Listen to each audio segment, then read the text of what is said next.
आज सभी आमच्या चॅनलवर सभी मित्रांचं स्वागत आहे।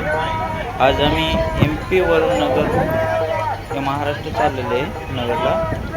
नगरपासून आम्ही पंढरपूरला चालले होते। पंढरपूरला थोडं पुढे गेले, तिथं पुढे गेल्यावर सगळे झेंडे वजह आज आमचा लय लेट झाला। गाडीला आम्हाला 12 ते 13 तास झाले।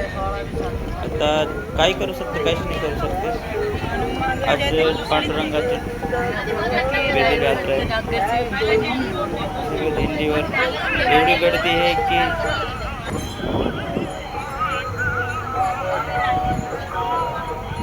ही बघा,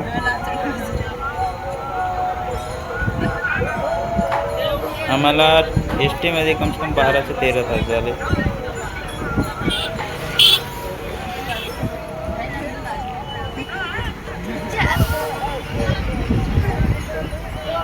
पूर्ण व्हिडिओमध्ये बघा। सगळा तास सकाळपासून आम्ही बसलो होते, संध्याकाळचा टाइम झाला 4 ते 5 वाजले। सगळे दिंडी आता आपल्या मुक्कामावर जायला लागले। आता उद्या परत चालत। व्हिडिओ चांगला वाटला तर लाईक सबस्क्राईब पुढे शेअर करा। असं होत राहतं।